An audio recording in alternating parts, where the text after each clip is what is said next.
CTBK gives executives and owners of mid-market businesses unparalleled confidence and clarity so you can focus on strategic objectives and organizational success. Their multidisciplinary advisors, accountants, and team members have a wealth of experience and are all available and responsive to each client to ensure the most effective advice, actions, and outcomes no matter the situation or complexity level. That experience base and one-team approach, combined with integrated and efficient way of operating, enable them to be truly proactive partners, doing the best thing for their client every time. Visit ctbk.com or call 716-630-2400 to learn how CTBK can work for you. Hey, it's your boy Pharrell. I'm a huge fan of Tim Graham and Friends. Then again, who isn't? Shake it, ooh. It is Ravens-Bills week, the Elite Eight of the NFL postseason. I know Jonah loves it when the Elite Eight just gets thrown around on anything other than the NCAA basketball tournament, but that is what it is. 8 teams remaining in the tournament, 4 on each side. The Bills go up against the Ravens in Highmark Stadium Sunday at 6:30-ish. I'm Tim Graham of The Athletic here with my co-host Jonah Bronstein of Bronstein Sports Plus. And it's a big one. And it might be the biggest one that people, I think, maybe are more interested in this game than a Bills-Chiefs matchup. I mean, there's the history between the Bills and the Chiefs, but I think that a lot of people view the Bills and the Ravens as the 2 best teams in the AFC right now, and they're squaring off one round before the AFC Championship game. I don't know, what your thoughts on that, Jonah? Do you think that this is the marquee matchup of the entire AFC bracket? It feels that way for now, especially the Josh Allen, Lamar Jackson MVP showdown, even though it won't determine who wins the award, but it will determine a lot about the perception as who deserved to win the award. I think as soon as we get to next week, and if it's Josh Allen against Patrick Mahomes or Patrick Mahomes against Lamar Jackson, all of a sudden that will feel like the biggest game of the year and the biggest quarterback matchup. But for now, what if it's CJ Stroud in that round? Well, for the divisional playoff round, this game is much bigger than all of the other ones from the hype standpoint. That's why it got the 6:30 Sunday slot and is getting kind of the most pregame attention. And a lot of it has to do with the 2 quarterbacks from the same draft class and how they play. I do find it interesting when you put the Chiefs into the mix. I've seen this in meme format, but I do think it's true that there's a bit of a rock, paper, scissors situation going on here where the Ravens, at least earlier this year, look like a bad matchup for the Bills. And the Bills have proven to be maybe a tough matchup for Kansas City in the regular season meetings over the years, and even how close that playoff game was a year ago. And then you go the other way, and the Chiefs might have the Ravens number going back to last year's playoffs. So there's 3 real championship contenders in the AFC. Not to discount Houston, they are a division winner and were in this round last year. But with their wide receiver injuries and the way they've been playing of late, it doesn't seem like they're up to the same level as these other 3 teams in the AFC. We do see it a lot in various sports. It's a pretty common theme of the real game or the earlier game being bigger than the championship game. You know, that sentiment of the winner of this game wins the Super Bowl. The winner of this game wins the NCAA tournament. The winner of this series, I think, goes on to win the World Series, that type of thing. I don't think that this game quite has that because Kansas City is waiting. I think that if you knew, and we will know by the time the Bills play, whether Kansas City has held serve and will host the AFC Championship game, or if Houston will be making the trip to either Baltimore or Orchard Park, then I think we're looking at the winner of this game is going to the Super Bowl or should be going to the Super Bowl. But as long as Kansas City is around, it is hard to imagine this game being that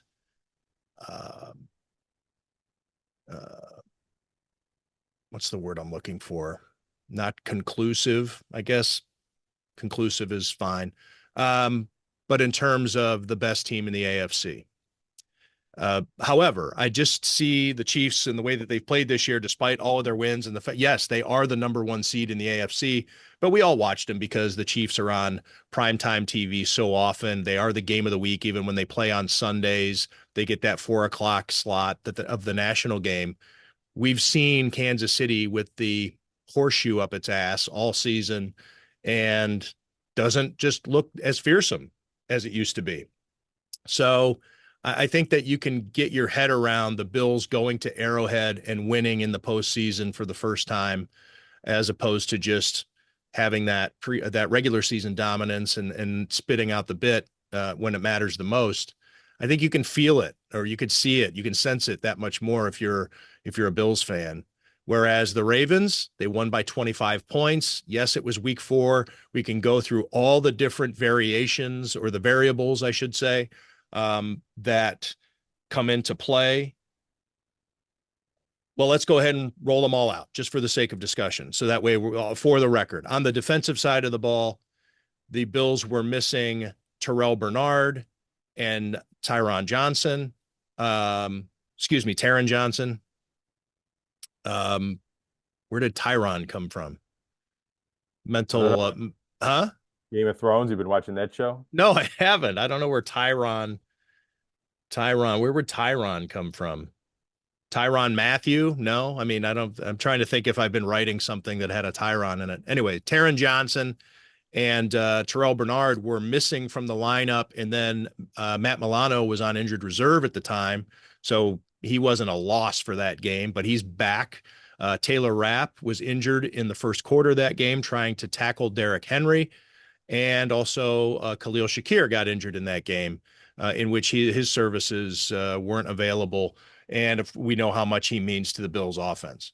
So you have those changes. The game is going to be at Highmark Stadium instead of M&T Stadium. The Bills have grown a lot since then. Their offensive line is playing better since that game when they gave up multiple sacks to the Ravens defense. Also, you could say the Ravens are playing better too, and how they're using Kyle Hamilton at safety and how they've changed their defensive outlook. They have become a pretty forgiving defense. They have turned from a pretty forgiving defense into a stingy one. And so both teams are a lot better, I think, than they were in week 4. So how do you make up 25 points? Are all those little variances enough to make up 25 points on the Baltimore Ravens? Well, there's also Amari Cooper. The Bills had not yet made that trade. The last another time great they played. Zay Flowers possibly not playing, or it looks like, he's probably injured for this game and won't be out there for the Ravens. But I think the major factors, Lamar Jackson, Derrick Henry, Baltimore's strength on the offensive and defensive line, Baltimore's defense overall are still in play. And I do think the Bills have a much better chance. They're not going to lose by 25 and look as bad as they did in that game, I'm sure. But I don't know if all of those variables make up the entire difference as to whether or not. And the Bills absolutely can win this game and may very well be the better team on a neutral field as well as on their home field. But it does feel to me like the Baltimore Ravens are the best, most complete team in football right now, playing at their peak, even with their Pro Bowl wide receiver injured. And I think they're 1-point favorites right now. The Bills opened as a favorite, but that's moved. And statistically, the different metrics, DVOA, the ESPN, FPI, whatever that is, it does seem to favor Baltimore being the slightly better team, but it's close enough that it really is going to come down to who plays their best football, and maybe the weather is a factor in that as well. Las Vegas considered this game a pick-em on a neutral field.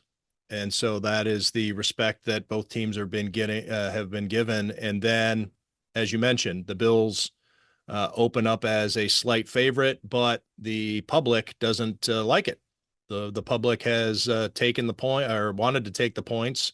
And now it's gotten to the point where the Bills are now, well, it's either or. There are different places you can get. So the Ravens opened as a 1.5-point underdog. The Bills are now a 1.5-point underdog. And you can actually get both. You can get -1 or +1 somewhere. That's how close this is. Some books are giving it to the Bills. Some books are giving it to the. I am misreading this. I am having a hell of a 5 minutes here on Tim Graham and friends.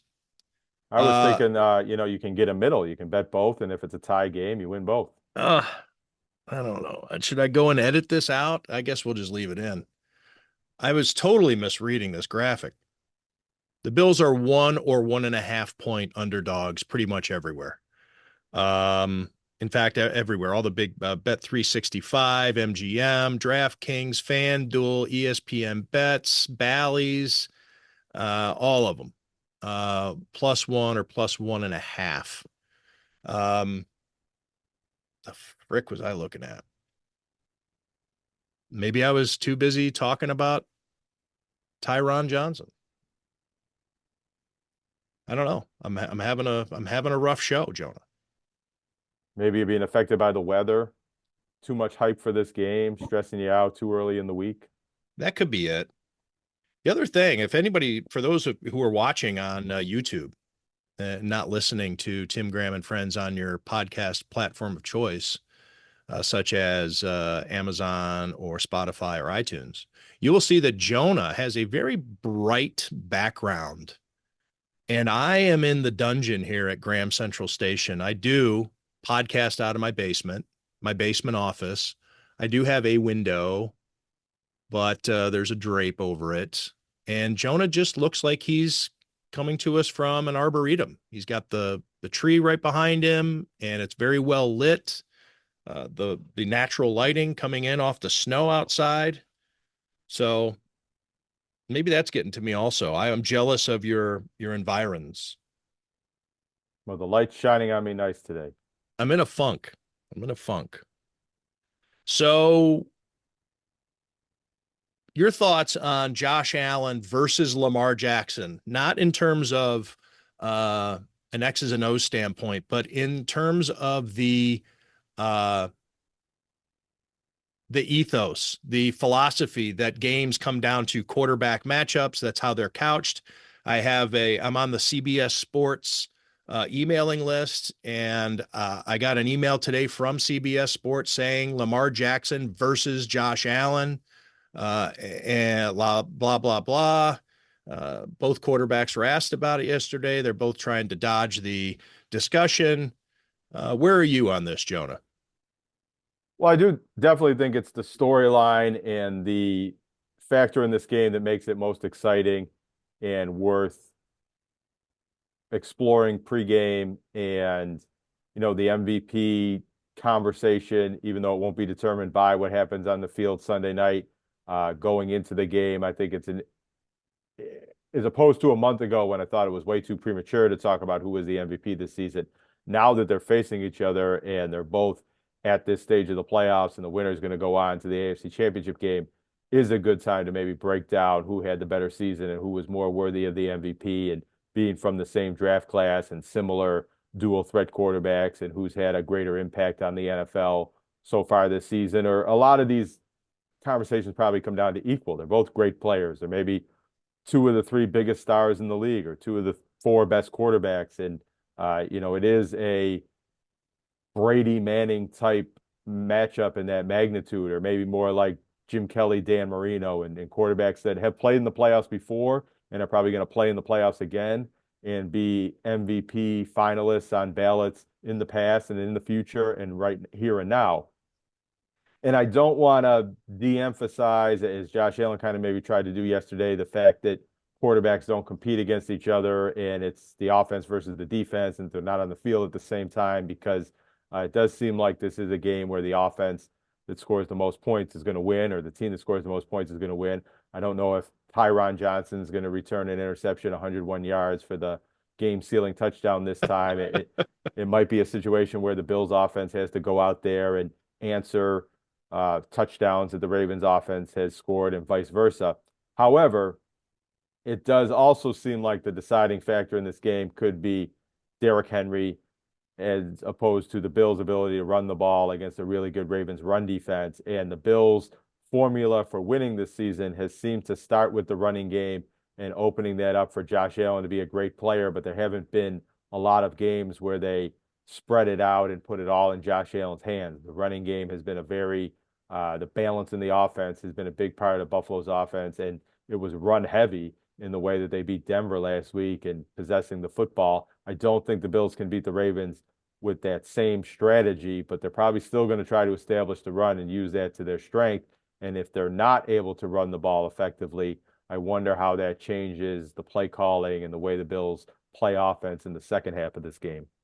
You're right. You laid out all kinds of reasons why this is a fantastic matchup, and it is all facets of the game, special teams, offense, defense. It's not just the quarterbacks. However, that is the way of the world. And Josh Allen was asked about it at least 3 times while I was present during Josh Allen's news conference.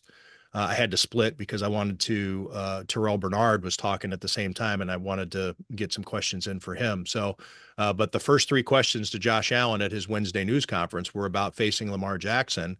And I think he was displeased with the subject. Not that he understood, he knew the questions were coming because he had his pat answers ready to go about how I don't play against Lamar Jackson. I play against the defense. I'm looking at the Ravens defense.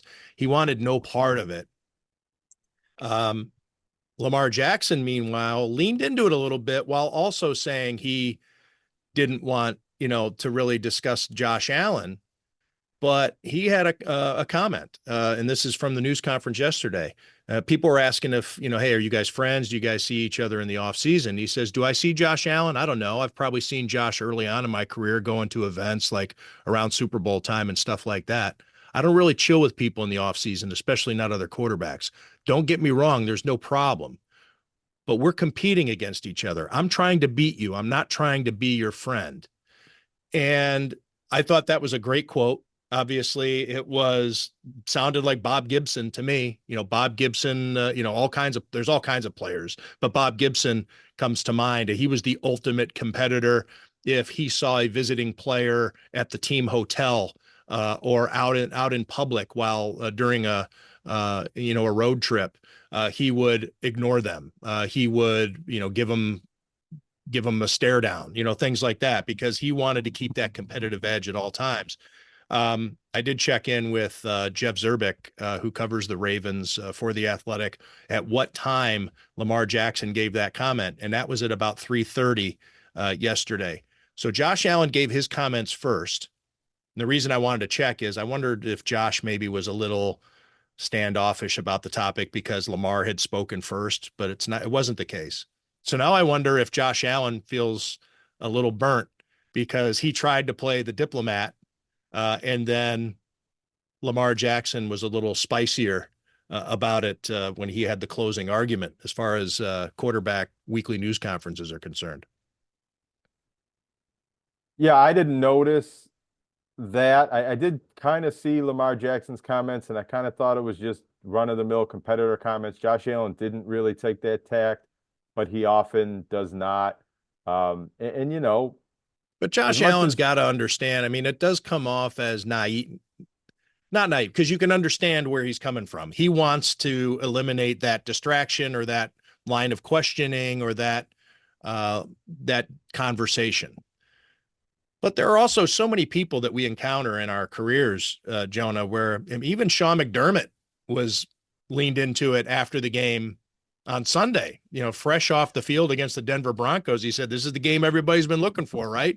The 2 best quarterbacks. And, this is Sean McDermott, who is notoriously tightly wound in previous incarnation anyway. He's much looser now. But, I mean, can't we at least acknowledge some things? It's like, yeah, this is great for the game. This is great matchup. I mean, Josh Allen grew up a Tom Brady fan. He's got to have his, his rooting interest about, hoping that Tom beat Peyton this weekend or whatever. I don't know. I mean, you do what you do to get through the week and to stay prepared and stay on point and stay on your routine. I'm not going to quibble with that. I just say it would be nice to maybe have some, just to have some talking points or just to have some fun. This is a sports. It's supposed to be fun. Yeah, for us. Not that they the do NFL, what they got to do. not that the NFL needs any more help promoting this game or making it a big Right. deal or drawing audience eyeballs, ratings, but the entertainment prism to which an NFL football game exists, and especially in the days leading up to an NFL football game, you would probably like the star players to lean into that a little bit more. And I don't remember exactly what players said, but it felt to me more like back in the 90s when it was Jim Kelly and John Elway and Dan Marino and Joe Montana and those matchups, that the quarterbacks embraced those showdowns and having greatness against greatness, even though they weren't on the field together. And I do kind of like Lamar Jackson's comments in that regard better than Josh Allen's kind of dismissing the quarterback matchup. However, what I don't think is that I don't know if it's any personal dynamics between these two quarterbacks. I think Josh Allen answered those questions the same as he would about Joe Burrow or Patrick Mahomes or any other quarterback he might face in the NFL playoffs. And I think Lamar Jackson answered the question the same as he would if it was any other quarterback that he was facing, unless maybe there's some sort of connection from having played in college or gone to the same college or something like that that would make it more of a personal connection. And with Lamar Jackson, we're all looking this, here in Buffalo from the Bills angle of the Bills trying to get over the hump and get to the Super Bowl, which they haven't won this divisional playoff game in a few years since they beat the Ravens. That's the last team they've beaten in a divisional playoff game. And losing to the Ravens in that regular season matchup earlier in the season and being sort of the underdogs, at least in their own feelings, and having to make up for that performance and prove that they're a better team at this point in the season. But from the Ravens' perspective, this is a team that hasn't been to the Super Bowl yet with Lamar Jackson at quarterback, and he's had playoff failures before. He was playing hurt last year in that AFC Championship game against Kansas City. He played poorly in the divisional playoff loss against the Bills. So he has something to prove to himself, probably, that he can bring the greatness that he's had in regular seasons and winning 2 MVPs and presumably maybe winning a third one this year, that he can bring that into a divisional playoff game on the road against another great team. And I think it's very understandable that he's feeling more of a competitor than an entertainer right now in this matchup against the Bills and Josh Allen. I do want to bring up, hopefully I'm not telling tales out of school, but the third question that was asked at the news conference was by Channel 4 sports director Josh Reed, and he referenced an interview that I haven't seen, but he referenced it while asking his question of Josh Allen, in which Channel 4 has interviewed Matt Ryan, the former MVP quarterback, and he's now a CBS sports analyst. So talking about this game and this matchup, Matt Ryan said that while he was playing, yes, he would say, hey, it's me going up against the Saints defense, but absolutely in the back of his mind, he knew he was going up against Drew Brees. And in those games, we can't punt. And so it does, in a way, you are going up against that quarterback, that offense, because you have to keep pace. You have to be able to, and similar to maybe a goaltender showdown, if I'm going up against Patrick Waugh, I can't afford to give up more than a goal tonight. If I'm going up against Dominic Hasek, or if I'm going up against Greg Maddux, or, you name it on the showdown. Yeah, it was kind of like there is some bullshit involved in these answers about, no, absolutely, I don't think about it. Are you supposed to think about it? Maybe, maybe not. But that's Lamar Jackson and Derrick Henry on the other side of the field. And if you have a 3-and-out drive, you are perhaps putting yourself at a disadvantage, because you got to keep up. You got to score. You got to keep scoring. And that's how you knock these teams out, whether it's Lamar Jackson or Patrick Mahomes or, 2007 Tom Brady. Let's take a break here, Jonah. And we'll get some words here from our sponsor, CTBK, CPAs and Business Consultants. The financial needs of a business go beyond tax and attest services. That's why CTBK goes beyond accounting services and offers outsourced solutions through their affiliation with CFO Solutions Plus. These additional services allow clients to focus on their operational and long-term strategic goals. Trust CTBK's outsourced solutions to provide cost-effective, value-added financial services tailored to your company's needs. Call CTBK at 716-630-2400. Again, 716-630-2400. Or go to ctbk.com to learn more about CTBK's outsourced solutions. There's a good chance he got drunk during the commercial break. It's Tim Graham and Friends. Welcome back to Tim Graham and Friends, brought to you by CTBK, CPAs and Business Consultants. Just to maybe tidy up a few things about the Bills and the Ravens on Sunday, Jonah. The kickers. I think that it's a storyline that hasn't been reported too much. It was reported all throughout the season, especially from the Baltimore side. Justin Tucker, the most accurate kicker in NFL history, has had a lot of trouble this season. He's lost him some games, and he has been to the left, to the right. There's no consistency there. And he's been doing okay here lately, but a lot of, the mystique around Justin Tucker, his godlike status among kickers. I mean, this is a guy who had 60 Minutes do a story on him because of how prominent of a kicker he was, and the fact that he was making them from so long at such a high accuracy rate. A few years ago, 60 Minutes actually did a piece on this guy as to revolutionizing the position or becoming the peak kicker. He is not a great postseason kicker. He is 18 of 22, but that was he's 4 of his last 4. So heading into, let me give you the stats here. He's 18 of 22. That's 82%, which is reasonable. But in 2020, he was 3 of 6.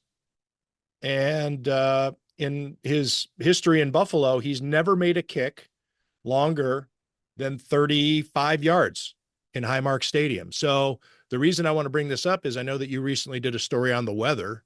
And although Justin Tucker, you can say, well, he's a cold weather kicker, he kicks in Baltimore, but there's a huge difference between individual cold weather locations. Tyler Bass knows Highmark Stadium. Justin Tucker, even though he's been in this league for a long time, he doesn't practice in it every day. He doesn't have 10, 11 games a year when you count preseason and postseason. Tyler Bass probably has the advantage over the elements when it comes to Sunday afternoon. What's the latest report, or what's the weather? You work at a place that has a weather station. I work in a place that has a kitchen. Yeah, it's going to be very cold. That's kind of the main weather report. Is not expected to have much or any snow. Some wind that's going to make it even colder, but I don't know if it's going to be a very windy game. But as you mentioned, there can be wind inside Highmark Stadium that isn't necessarily outside Highmark Stadium, if that makes any sense. And it is a swirling wind and can be going in different directions at different points in the games. You would think Tyler Bass is more prepared for that, having kicked in the stadium for his entire career. He hasn't always proven that he can make kicks in elements in Highmark Stadium, last year's divisional playoff game being a factor like that. I do think this is a very important variable in the game. If any of these kickers misses kicks, if it's a pick'em game or a 1-point spread game, missing field goals or potentially extra points could be a major factor in who wins the game.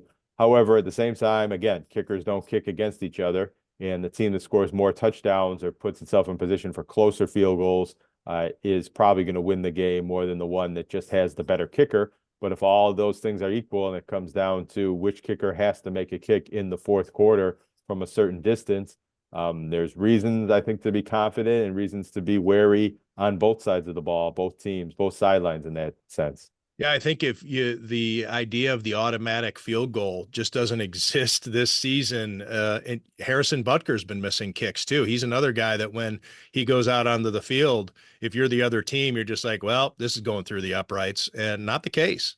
Kaimi Fairbairn's probably the best kicker left in the AFC, but he's not going to be in the Dome.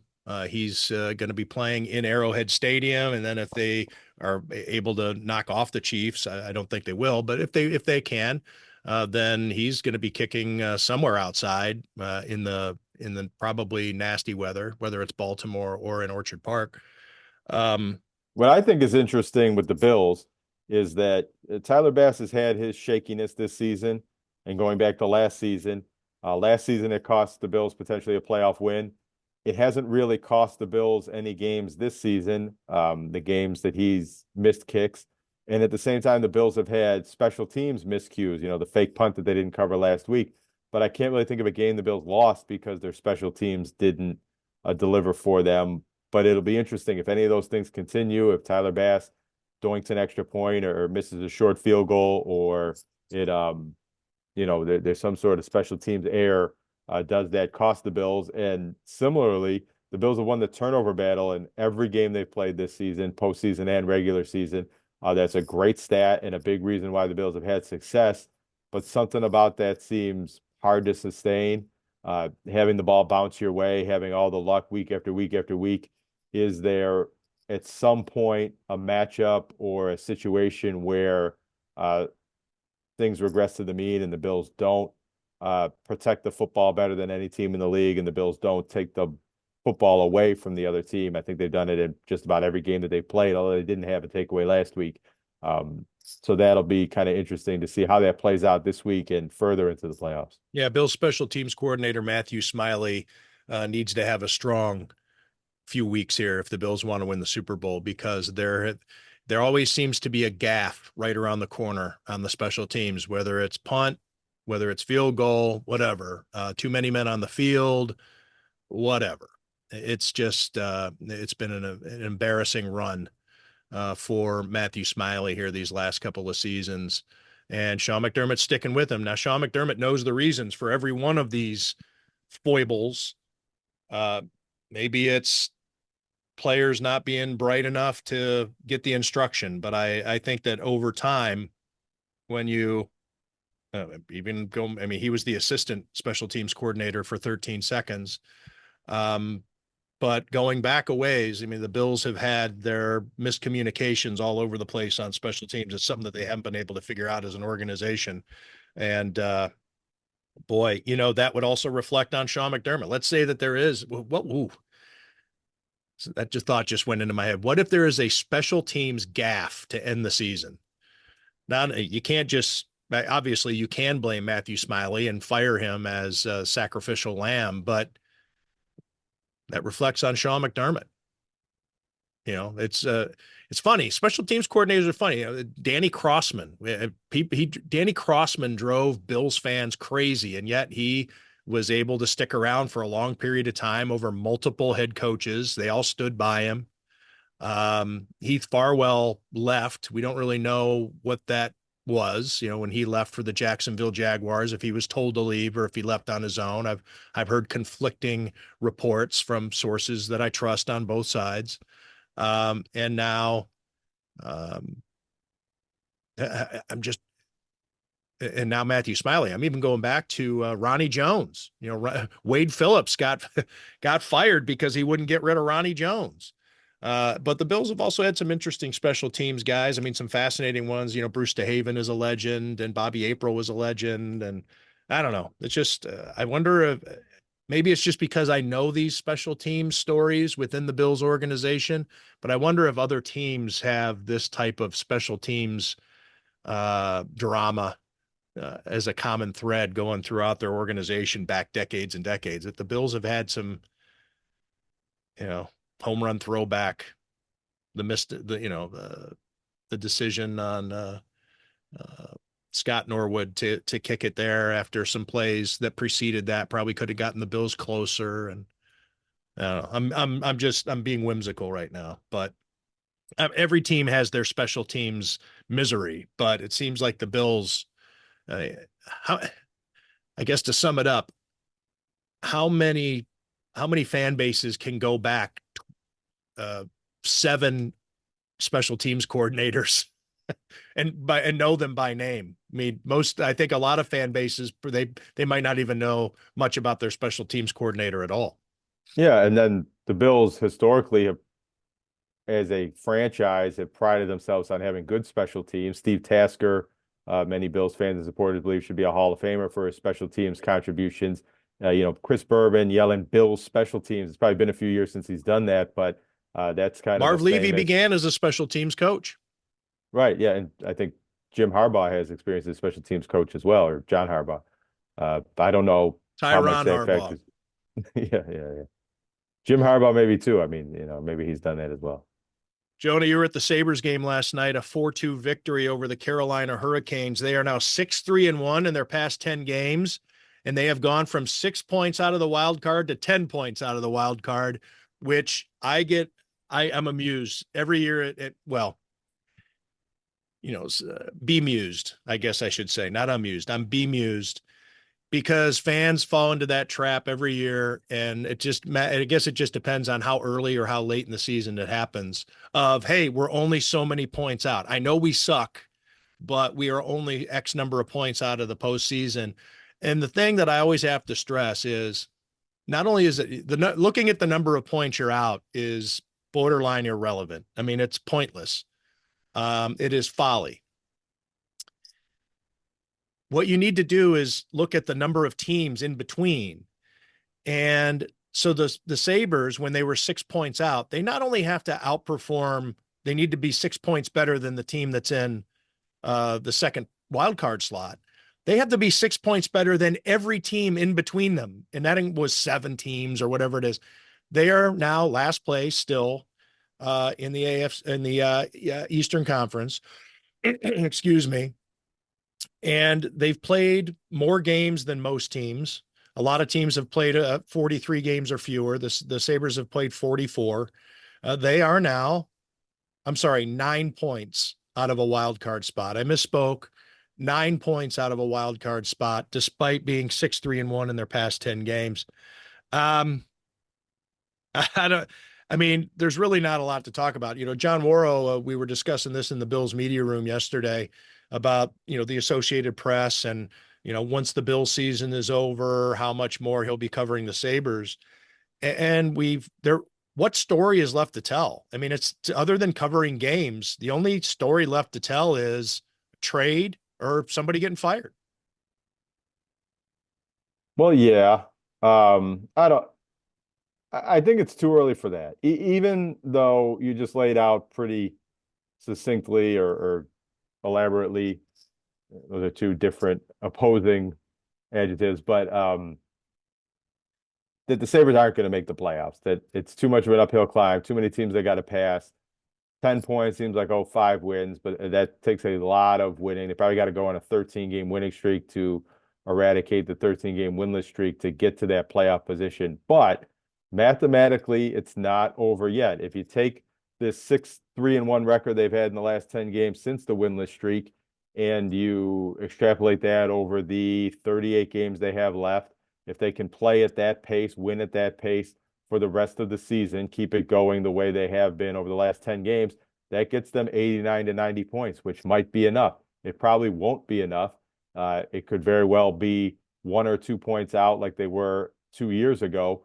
But, especially in the locker room and within the franchise, they're not at a point yet where they can say we're not going to make the playoffs and we need to start thinking about developing for next year. That could happen a month from now or another losing streak, but it's not the case here. And Sabres fans don't want to hear this, and I understand, but if the Sabres do finish strong and they do get to 88, 89 points and they're only 1 win from making the playoffs, that will be very tough for the fan base to swallow, but it is something as a hockey club to evaluate whether they played better in the second half of the season under Lindy Ruff, whether Jack Quinn found his game and Dylan Cousins found his game, and you're seeing signs of that. And that plays a lot into the evaluation of, next season. Who should be on this team? Who should be given new contracts? Who should be paid? Who should be the coach?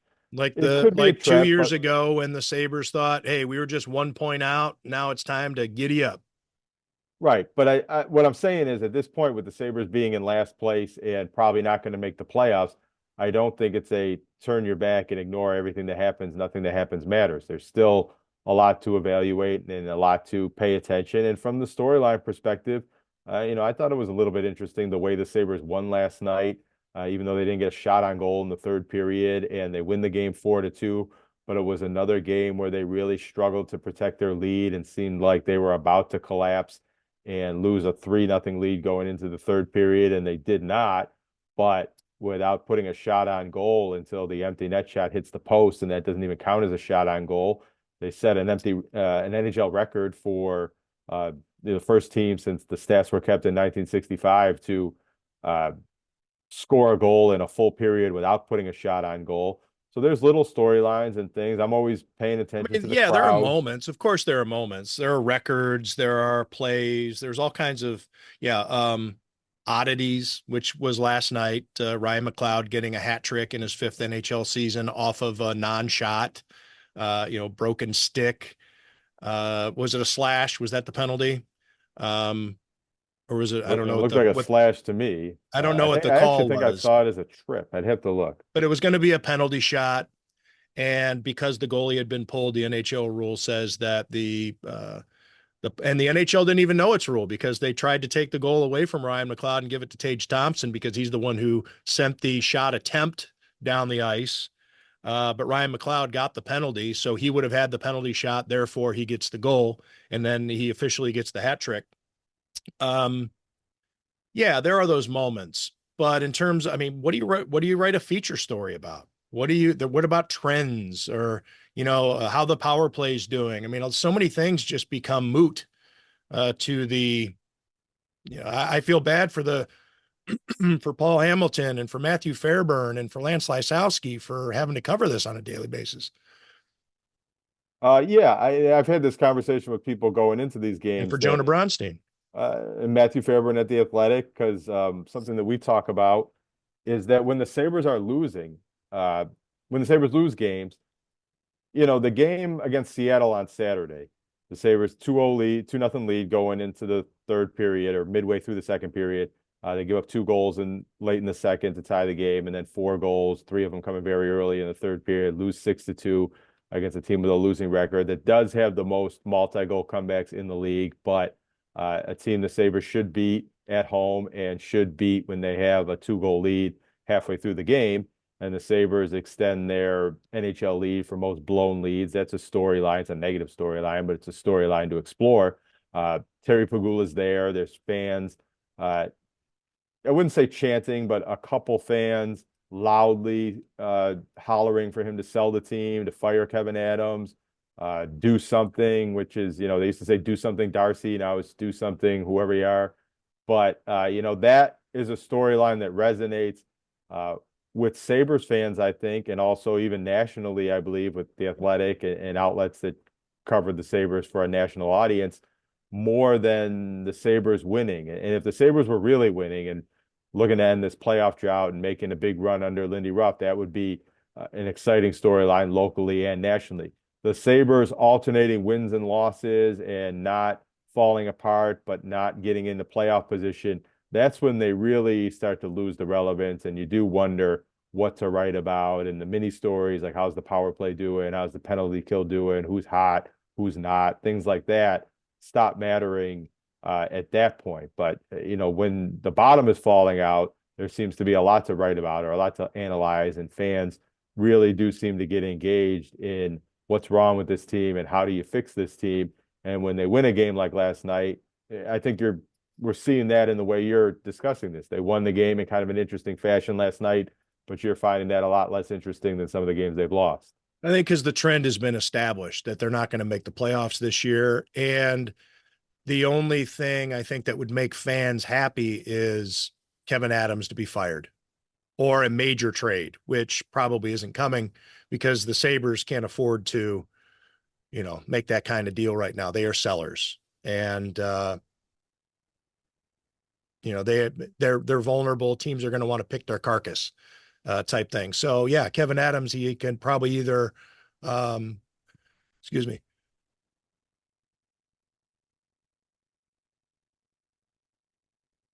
he can either be taken advantage of or he can hold tight. And so everybody's aggravated by the idea of just holding. And I think that a lot of people want Kevin Adams gone or Terry Pegula to sell the team. And like you just said, So I think that the mood has been set, and I think it's cemented. And so the Sabres are going to have to do something drastic to get out of that. And that includes, you even mentioned, can you win not 13 straight? Can you win 5 straight, 6 straight, anything, whatever? I think that it's going to take something drastic to turn the ship around. It's like the analogy about how slowly a large ship it takes to turn around, and that's everybody's headed. This team's headed over Niagara Falls, and something drastic is going to need to happen for the fans to uh, get it turned around, so the fans want to see it heading up Niagara River in a different direction. Yeah, and there's that Buffalo sports adage about the Sabre season not really starting until the Bills season ends, and the Bills play in later and later into January and February in recent years, and this year being one of them. Will the Sabres be out of it by the time the Bills season ends because the Bills season goes so late and they were out of it so early? Or will, even if 10 points and the 8 different teams that they got to pass in the wild card standings is too much for the Sabres to get all the way over the hump and into the playoffs, can they get close enough to, create the perception that they're chasing a playoff spot and have home games in March and maybe into April where the fans can show up and try to root this team along and make a push? I think you dismissed, or you call it a trap, if the Sabres can get somewhere in the 80 points and make it seem like they had a strong finish to the season. But it can be. What I'm saying is that can be, and I think that's not just with the Sabres, it's with any team. If the New York Jets had gotten hot down the stretch or whatever, you see some problems within a team. You don't want we saw it with the Bills during the drought a lot. Jerry Sullivan coined the phrase the heroic run to 7-9. It would be got off to the terrible start, and then you'd find ways to win a few down the stretch, and Russ Brandon would, come out and they'd start selling season tickets for the next season based on, hey, look how exciting we were when we finished. Look how we were able to put it together, and we're learning and we're starting to come together. And then lo and behold, the next season starts and it's the same thing all over again. So everybody's kind of in that. Everybody's touched the stove by now. Nobody wants to touch the stove again because they need proof. They need to. It's also with even in the last few seasons, the Sabres have gotten off to good starts here and there over the last few seasons, and then nobody comes to the games. Nobody's at the games. They need to be shown. They need to be convinced hardcore that things really are different, not just that this is a flash or something that is going to tease me to get excited about the team again. And I think that that's where like late season runs can be dangerous when it comes to what you want to do with your organization. Yeah, well, that's where I was going with my point. Nice to see the Sabres at least get to a point in somewhere on the bubble or in the hunt of playoff contention to where these games do matter enough to see if that can energize the fan base, if that can get more fans in the stands once the Bills season's over with. And maybe it won't, but if the Sabres are out of it and the games don't matter, then they're really not going to show up. And it is going to be more of just playing out the string. And from the media perspective of writing it, you don't want these games to be irrelevant. And I think even from the fan base, you just want to see some relevance to the last few weeks of the season and see if that can somehow recapture the magic. And yeah, maybe it can be a little bit of a trap if the organization perceives this as a team that's just another year away from winning it, that the answer is in the room and that they just need some more time. But they are the youngest team in the league, and you can fault Kevin Adams and the management for making them the youngest team in the league year after year. But if you take that past season context out of it, it does sort of make sense that the youngest team in the league learning how to play under a new coach in the first season might struggle in the first half of the season. And if they finish strong, that might be a sign that better days are ahead for this team next season. And the Sabres have a lot of big decisions to make with regards to new contracts with J.J. Peterka or Jack Quinn, if they want to extend Alex Tuck before next season or wait it out next season, Bowen Byram being a free agent, Jason Zucker, do they bring him back? Do they trade him at the deadline? We can have a much longer conversation about whether Kevin Adams should be the one to make all of these decisions. But as a franchise, The Sabres, the Sabres swords reach across roads. I was trying to make a metaphor and it didn't really hit there. But there's a lot of things I think to pay attention to and analyze with the Sabres. But they don't seem to matter much if they're losing and blowing leads and falling out of it. But at the same time, then the fan base turning on the team and chanting for people to be fired and the owner to sell the team becomes an interesting storyline to follow. You know, uh, yeah, I don't know if Kevin Adams has the wherewithal, the experience to be able to be progressive and to see into the future of the NHL. So I don't know if he's, playing a different, if he's able to extrapolate whatever good things from his playing career, all of his real world hockey experience, his when he was an assistant coach to Lindy Ruff, all that stuff, prior to becoming the general manager. But that was a different time. The experience that he does have is from a different bygone era. And going with youth, I think, had a tendency to work more 10 years ago, even, especially, you want to go back 20 years. But the players become free agents way quicker. The Sabres starting these guys' clocks by moving them up. These guys are playing faster, meaning their contracts are going to start running sooner. They become free agents earlier. I want to know how many guys in that dressing room. Yeah, young, the youth, building on youth, all that stuff's great. But when you keep losing, how many of those guys just want to get the fuck out? Like they are like checking in with their agent or, looking at the calendar, how counting down the days, the weeks, the months, whatever it is until they can go play for somebody else.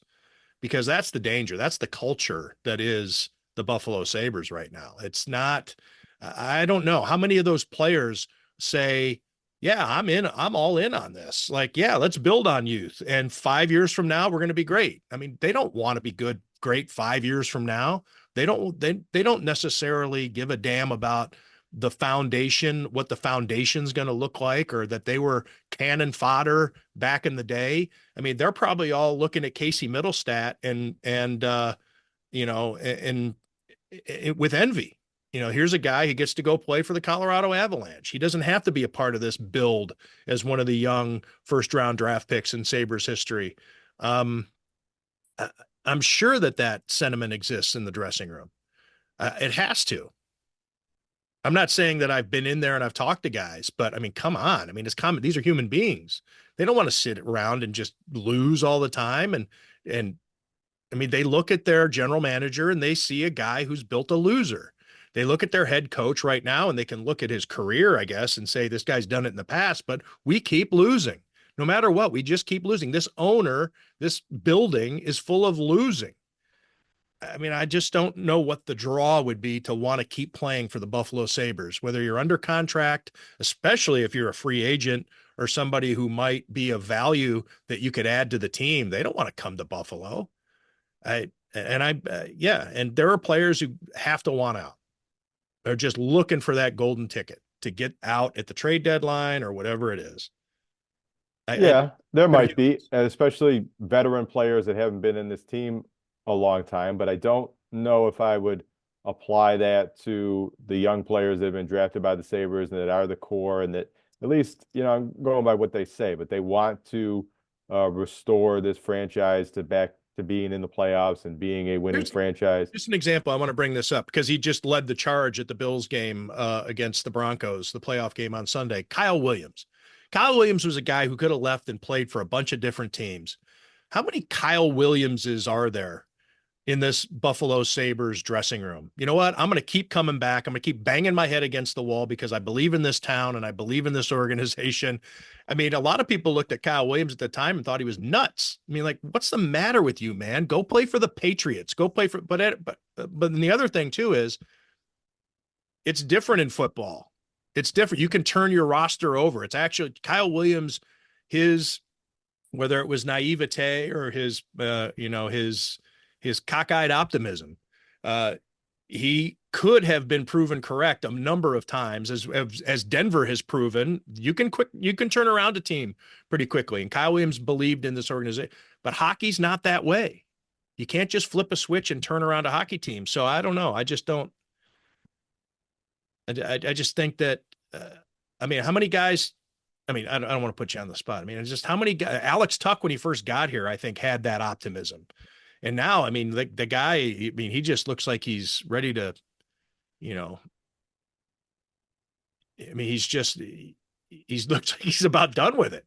I mean, he's all out of answers. He's all out of, I mean, he still comes out and plays and everything, but I mean, you don't get that same energy or the same optimism out of Alex Tuck that you used to last season or the season before when you see him talk. I don't know. When he talks after they win, you kind of do. I mean, the Sabres have won 6 of the last 10 games, and I think you see maybe what you want to see, but you also see a different culture after they win than after they lose. And if they do continue to win 6 out of 10 games down the stretch, I think it won't change the culture completely, but I think it will guard against some of these culture rot that you're describing here and having players that want to play anywhere but Buffalo. Now, the problem Buffalo has is that there's pretty much every star player in the league with a no trade clause doesn't want to come into this situation. And there's probably some, perception from agents and other clubs in the league that don't want to align with this ownership right now. But, winning can solve a lot of that. And I think Alex Tuck is a player that wants to win for Buffalo. He's from New York State and is a Bills fan. And I think he wants to be one of the players that helps turn this club around. It'll be interesting to see. So did Kyle Okposo. So did there are guys that come through, but there's got to be a bunch of them. Yeah, well, I was going to mention Kyle Okposo as a Kyle Williams type. Now, he eventually did get traded to Florida, but I think that was him knowing that his career was about to end and that the Sabres weren't making the playoffs last year and the opportunity to jump onto a playoff team at the very end. If Kyle Okposo was still thinking about playing more years in the NHL, he might have had a different attitude going into the trade deadline last year. But yeah, if the Sabres keep losing, if they lose 13 in a row again this season, I think that's going to sink the culture even further. But if they play winning hockey more often than not for the second half of the season, even if it doesn't result in a playoff appearance, I think it could have some positive effect on the culture and how many players want to be part of this solution going forward. Jonah, I'm kind of up against it. I need to get down to the Channel 4 studio for Buffalo Kickoff Live's Thursday night special. Hopefully I'll have enough time to post the podcast before, but it may, if you're listening to this or watching it, it's maybe after Buffalo Kickoff Live. Anything you want to get to at the local hoops roundup? Yeah, I'm heading out to some games tonight. A girls basketball game, O'Hara and St. Mary's, the top 2 ranked large schools in Western New York, playing each other in O'Hara's gym. O'Hara has a player, Kyla Hayes, who's signed to St. John's and is well over 2,000 points in her career, probably going to finish as one of the top 5 all-time leading scorers in West New York basketball history. And then I'm hoping to get from that game over to Damon. Damon's now number 2 in the country, the men's basketball team. They're playing local rival Deauville. They have a game against Gannon on Saturday. Gannon's another nationally ranked team. So I'd like to see Damon play one of these home games here. But also on Saturday is a big high school basketball game, St. Joe's at Canisius. That's another number 1 versus number 2 matchup. I vote in these polls, so I like to see as many of the top teams as I can and come up with my justification for where I'm ranking these teams. So a lot of basketball. The Bandits are home on Saturday night. They're 4-0, undefeated. So there's a lot of sports going on beyond the Bills playoff game, beyond the Sabres, but it's a busy time of year, and the Bills hype supersedes all. Yes, it do. Sunday, 6:30 p.m., the last game of the schedule. So we will know what else has happened in all these other games. Jonah, thanks for this. Thanks to everybody out there for listening or watching Tim Graham and Friends, brought to you by CTBK CPAs and Business Consultants. Please like, follow, subscribe, do all those things. It really helps us out, and we are grateful for it.